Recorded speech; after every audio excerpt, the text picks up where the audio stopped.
La escuela de la noche. Reflexiones sobre la educación. William Ospina. La escuela de la noche. Reflexiones sobre la educación. Hay preguntas ingenuas, preguntas tediosas, preguntas mal formuladas, preguntas planteadas con una inadecuada autocrítica.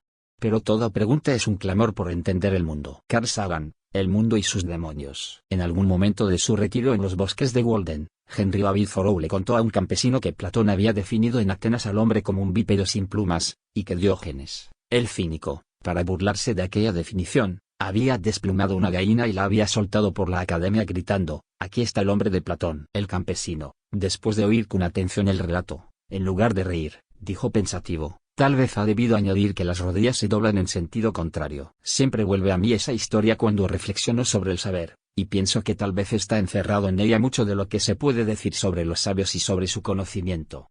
Muy a menudo la gente común, que no tiene instrucción académica, ni títulos, hace observaciones más sensatas sobre la realidad que los sabios y los profesores. Pero es que nuestras ideas de la sabiduría y del conocimiento, y toda nuestra pedagogía, reposan sobre supuestos harto esquemáticos y formales. Se piensa que los seres humanos llegamos al saber exclusivamente por el camino de la educación académica, y que la educación consiste en apartarnos de todo lo que éramos originariamente para inscribirnos en una tradición establecida e ilustre, cambiarnos las falsas nociones por nociones verdaderas, brindarnos información sobre el universo, adiestrarnos, corregirnos. Antes del estudio, se piensa, solo hay en nosotros error y torpeza. Lo que originalmente somos tiene mala fama.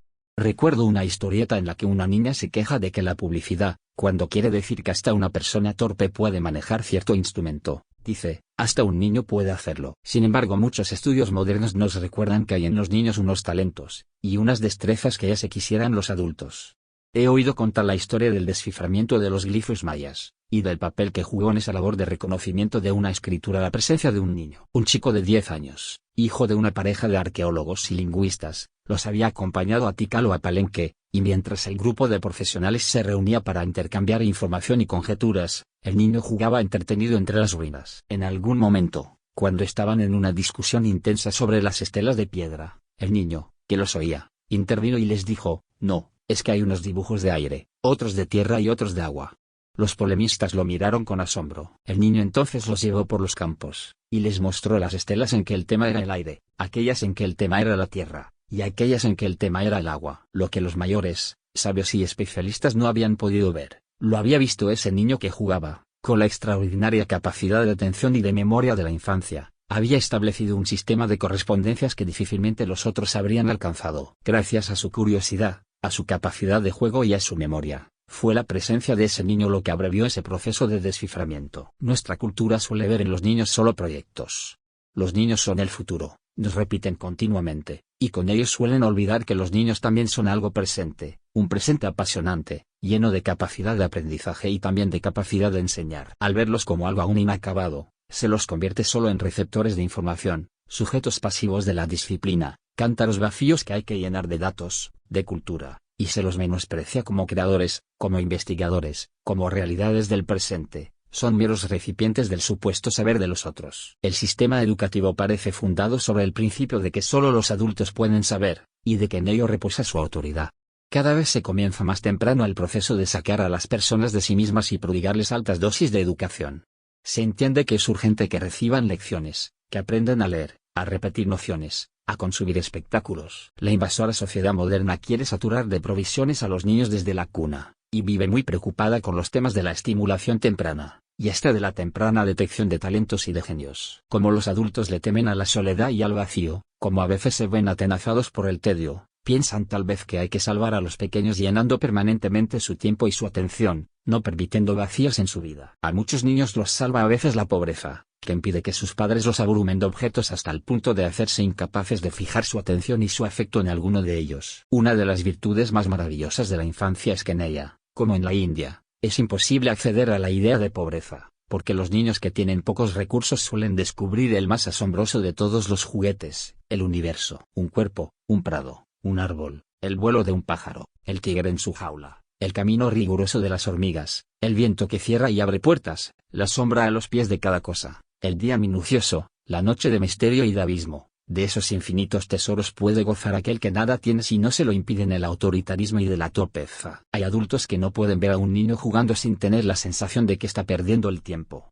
Y hasta se da el caso de padres que cuando ven a sus hijos leyendo, por ejemplo, les dicen: «Usted que no está haciendo nada, vaya tráigame esto o aquello». De todos modos, la lógica de la sociedad industrial, que gracias a la televisión llega temprano hasta los más pobres, es invariable: proveer, surtir bienes, información, espectáculos, generar la necesidad de un montón de cosas que se fingen indispensables y no son más que nimiedades. Hölderlin, un sabio al que la humanidad tendrá que volver cada vez con más frecuencia, escribió: «Dejemos al hombre tranquilo en su cuna. No tratemos de abrir los capullos herméticamente cerrados de su ser, no lo expulsemos demasiado pronto de la cabaña en que transcurre su infancia. No hagamos demasiado poco por él, a fin de que no prescinda de nosotros y nos distinga de sí mismo, no hagamos tampoco demasiado, a fin de que no advierta nuestro poder ni el suyo, y así nos distinga también de sí mismo, que en su casa el hombre advierta lo más tarde posible que existen los hombres, y que hay otras cosas alrededor de él, pues sólo así llegará a ser un hombre». El más importante es saber que puede alcanzar un ser humano tal vez solo puede salir de sí mismo. Esto no significa que deba crecer indiferente al mundo que lo rodea, significa que sus preguntas deben nacer de sí mismo, que el saber más válido es el que resuelve problemas de su relación con el mundo, con los demás y consigo mismo. Para ser algo hay que ser alguien, decía Goethe, y solo dejando hablar la pluralidad de nuestras emociones e inquietudes estaremos en condiciones de dialogar de verdad con el mundo. Que antes de ingresar en la educación se nos haya permitido percibir lo que hay en nosotros, las preguntas que traemos, las inclinaciones que dicta en nuestro ser la trinidad del carácter, el destino y el azar, el modo como ha empezado a dialogar nuestro ser físico con el entorno cultural y con el mundo. Chesterton decía que los niños gobernarán en el cielo pero que en la tierra tienen que obedecer. Y sin duda hay muchos asuntos en los cuales tiene que primar la experiencia de los padres, su buen sentido y su principio de autoridad, pero es un error considerar a los niños como seres incompletos, y acercarse a ellos solo para imponer cosas, cuando podría ser tan ventajoso acercarse también para aprender. Casi no se permite que empiecen a saber quiénes son, qué cosas del universo los conmueven o los inquietan, antes de prescribirles un saber homogéneo y un destino exterior. El resultado es que solo se nos permite empezar a pensar como individuos, y a interrogarnos sobre nuestras inclinaciones después de un largo periodo de saqueo, de imposición y de anulación de toda fuerza primitiva. Kafka escribió: «Creer en el progreso no significa creer que haya habido ya un progreso, eso no sería una fe». Del mismo modo, creer en la necesidad de la escuela, de la academia, no significa creer que la escuela ya haya alcanzado su plenitud. Por eso es importante señalar los errores y las carencias del sistema educativo, ya que también la educación, por decirlo así, tiene que ser educada. Uno oye decir continuamente que la solución de los problemas de su país, que la solución de los problemas del mundo, está en la educación. La tesis parece evidente, pero, ¿de qué educación hablamos? Hasta los funcionarios de la Santa Inquisición tenían métodos educativos. La Alemania nazi publicaba cartillas para enseñar el antisemitismo. Hay escuelas de terroristas suicidas, hay modelos educativos hechos para perpetuar la discriminación racial, la exclusión social, hay academias que son reductos del espíritu aristocrático, semilleros de la repulsión y de la rigidez mental. ¿Qué pasaría si, aun admitiendo que la educación es la solución de muchos problemas, tuviéramos que aceptar que la educación, cierto tipo de educación, es también el problema? Qué apasionante desafío para la inteligencia, no limitarnos a celebrar la educación en abstracto, sino exigir de nosotros una idea sobre lo que la educación debería ser. Cómo distinguir entre la disciplina que forma seres con principios y responsabilidades y la arbitrariedad que forma seres sumisos y negligentes. Cómo distinguir entre la educación que forma seres humanos con criterio y con carácter y la educación que apenas informa y que desdibuja la personalidad. En este, como en muchos casos, casi no importan las respuestas, lo más importante es formular bien las preguntas. Hay que desconfiar de la escuela que no acepta la singularidad sino que se esfuerza por desdibujar y por uniformar a los individuos, de la escuela que combate como indisciplina toda originalidad, de la escuela que termina representando una suerte de venganza de los adultos contra los menores, y de las repeticiones y las clasificaciones de la vejez contra la imaginación de la juventud. Hay que avanzar hacia una educación que no se limite a informar y adiestrar, que no exagere el culto de la competitividad, que favorezca la capacidad de creación, la alegría de buscar, el espíritu de solidaridad.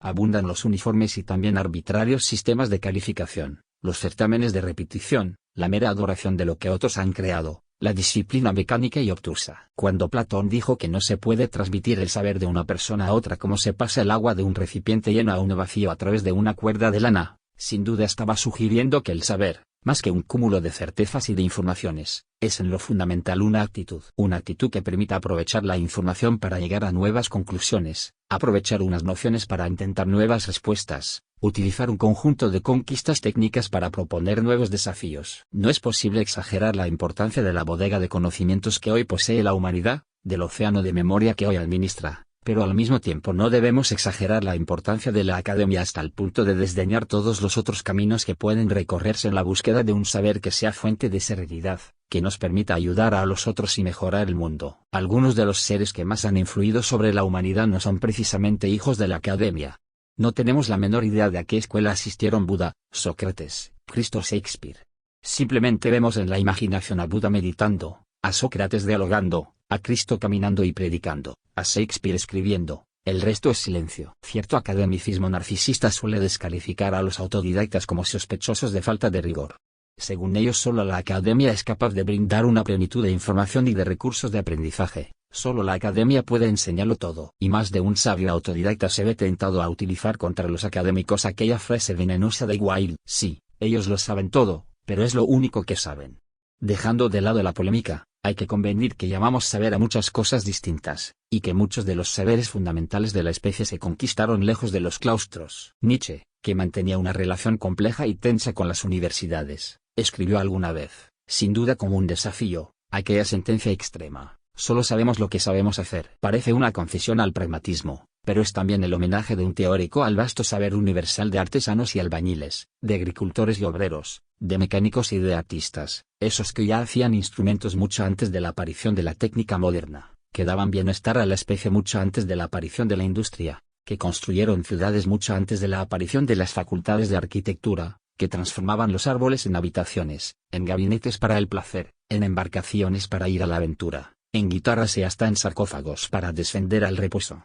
Un homenaje del filósofo al hombre de acción, que no teoriza sobre lo que sabe hacer, pero que maneja un saber indudable. Después de tantos siglos, estamos inscritos en complejos sistemas educativos que no solo han desarrollado admirables recursos sino que también han complicado hasta lo absurdo sus mecanismos. Hasta la pedagogía más sensata puede verse agravada por siniestros mecanismos de exclusión en los cuales llegar a graduarse es sobrevivir a las pruebas de Hércules, haberse mostrado más paciente que Job, y más competitivo que un jinete del derby. Nuestro sistema educativo nacional, por ejemplo, ha inventado un extenuante mecanismo para negar mediante exámenes ulteriores la validez de los títulos de bachillerato que otorga. Pretende estar poniendo a prueba los conocimientos y la idoneidad de los estudiantes, cuando en realidad está encubriendo su escandalosa ineptitud para ofrecer cupos a todos los graduados y para garantizar la continuidad del proceso. A muchos de los que logran sobrevivir a la contienda, todavía los espera, al final de su experiencia universitaria, la frustración posterior de no encontrar oficio, y descubrir con asombro, después de lustros de supersticiones académicas, que se ganan mejor la vida los traficantes, y los contrabandistas que los jóvenes letrados con sus laureles todavía verdes sobre las sienes. Esto es más asombroso si se piensa que la educación les es propuesta a los jóvenes casi exclusivamente como un mecanismo de adiestramiento para la producción, como el modo de integrarse al mercado laboral, una suerte de quinta de la industria. Y ya esa reducción del saber a la condición de mero tributario de la producción, de adiestramiento para obtener un empleo, es una deformación que explica por qué la formación profesional puede ser a veces tan mecánica y tan seca, pero es más grave encontrar que tampoco para ese fin funciona plenamente. Es natural que el estudio sirva para fines pragmáticos, pero tradicionalmente la educación se propuso la formación total de los individuos, no solo la transmisión de destrezas y de conocimientos teóricos, de información general y de datos especializados, sino la formación del carácter, el fortalecimiento de la voluntad, la generación de conductas ciudadanas, la responsabilidad social y la ética personal. En un mundo que pierde sus ideales, en un mundo librado a su propio furor pragmático, esas cosas van dejando de considerarse importantes, y, en contraste con su fama de faro moral y de guía espiritual, muchos poderes procuran que la escuela sea la primera en abandonarlas. La verdad es que si la educación es adiestramiento y transmisión de habilidades prácticas, los talleres, las fábricas y las oficinas son mucho más competentes para impartirla que las aulas, a menudo dispuestas a contaminarse de todo salvo de realidad. Las aulas a veces parecen vestigios de esas edades que solo creían en la verdad revelada, administrada por una iglesia, que tenían por impura y vulgar toda confesión a la experiencia. Causa perplejidad que se nos encierre en lóbregos recintos para iniciarnos en el conocimiento de la naturaleza, que debamos escuchar por horas y por meses un saber aburrido y fósil mientras afuera discurre el milagro del mundo. Sin duda es extraño estudiar botánica lejos de los bosques, estudiar los reinos de la naturaleza en rígidos salones humanos. Es triste que antes que ayudarnos a ser individuos se nos obliga a ser sumisos rebaños. Y como solía repetirlo Stanislao Zuleta, es incomprensible que se dividan arbitrariamente las jornadas entre las clases y el recreo, entre el tiempo del estudio y el tiempo del placer, para que nos acostumbremos a pensar que el saber es penoso y que el placer es inútil, cuando la verdad es que solo nos libera, y solo perdura en nosotros aquel saber que ha sido un deleite conquistar. La historia de los grandes individuos de Occidente es una historia de grandes rebeldes, de críticos agudos de la traición, seres que por su invencible singularidad afectiva o mental lograron sustraerse al influjo abrumador de las convenciones. Esos terminan siendo además los grandes maestros, porque la libertad que conquistan es un viento fresco en las encrucijadas de la civilización. Todo gran espíritu es liberador y transformador, porque justamente trasciende las normas y los modelos, ya sugiere una medida nueva y un nuevo orden. Nada es más provechoso que la curiosidad y la falta de dogmas. Nunca circularon más ideas, ni más diversas y contradictorias, nunca fue tal vez tan vivaz y tan fértil el espíritu occidental como en la Grecia de los filósofos llamados presocráticos. Entre ellos todo parecía posible, el mundo parecía dócil a las exploraciones del espíritu, un universo nuevo y distinto se veía nacer ante cada uno de sus pensamientos. Y lo mejor no es la asombrosa diversidad de la mente de aquellos Demócritos y Parménides, Anaxágoras, Empédocles y Heráclitos, sino la posibilidad que tuvieron de convivir, sin estorbarse, tantos universos distintos, gracias a que no había una gran verdad, un gran profesor, una gran Biblia con su correspondiente gran inquisidor descalificando tantas flores en nombre de la rosa sagrada. Cierta rutina académica se empeña en ofrecernos el saber solo como repetición.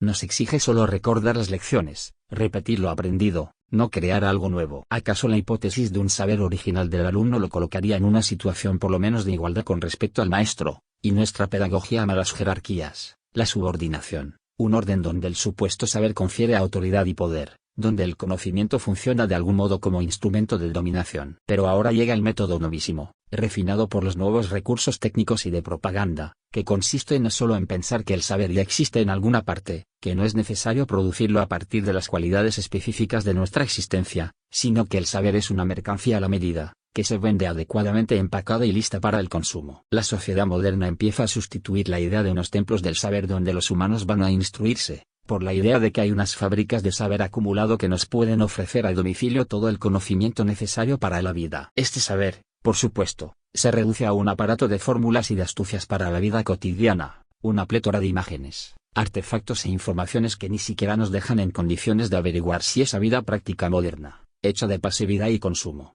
tiene algo que ver con la vida. Si para algo sirve uniformarnos, concentrarnos en ciudades, borrar nuestras diferencias, proscribir todo lo que pueda hacer valiosa y única la aventura en la tierra, es para que ese saber que nos venden pueda ser estandarizado y ofrecido a todos por igual, para que sea rápida y masivamente consumido. Hölderlin dijo que en su infancia no lo educaron las escuelas sino el rumor de las arboledas. Y añadió, yo entendía el silencio del éter como barra las palabras del hombre nunca las comprendí. Pienso que nuestra educación merece ser mejorada. Aún está demasiado llena de imposiciones, de evidentes y sutiles violencias. La tradición que perpetuamos tiende a masificar, a disolver lo singular, a apagar toda voz original, a anular toda invención que no sea reciclable por el mercado. Hubo edades de generosidad, de hospitalidad, de desprendimiento y de heroísmo, y hoy solo el ideal del lucro parece respetable. Pero si por un instante la humanidad pudiera ser sorda a todos sus saberes y sus tradiciones, a todas las instituciones construidas en siglos de aturdimiento y de violencia, tal vez podría oír el rumor de su verdadera sabiduría, lo que enseñan y advierten las voces intemporales de la naturaleza y los abismos de su propia historia. Antes de los fascinantes y omnipresentes medios modernos de comunicación, que todo lo invaden y lo confunden, antes de las venerables universidades que transmiten su saber, antes de los talleres de la Edad Media, que compartían respetuosamente destrezas, antes de la civilizada Grecia, que supo enseñar por la conversación y el ejemplo, hubo sabiduría. A pesar de lo que pretenden las bengalas del progreso y las soberbias de la modernidad, siempre hubo sabidurías, y las más antiguas eran tal vez las más profundas y las más esenciales.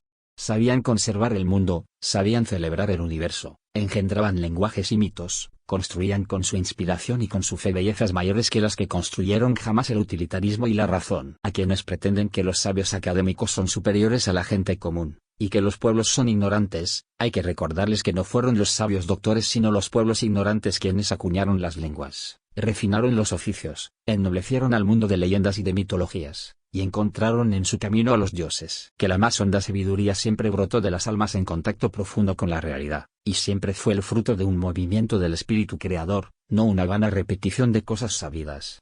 Que el saber no puede ser transmitido por la violencia ni por la codicia, sino, a lo sumo, como pensaba Goethe, por el amor. Que fueron miles y millones de labios fieles a la vida, y asimismo los que tejieron el idioma en que Shakespeare, con Tertulio de la Escuela de la Noche, hablando finalmente por todos, mencionó, The Prophetic Soul of the White World Dreaming the Things to Come, el profético espíritu del inmenso mundo soñando las cosas por venir, y que a menudo las palabras más sensatas, y también las más salvadoras, pueden salir de los labios más iletrados y más humildes. Fin. La Escuela de la Noche.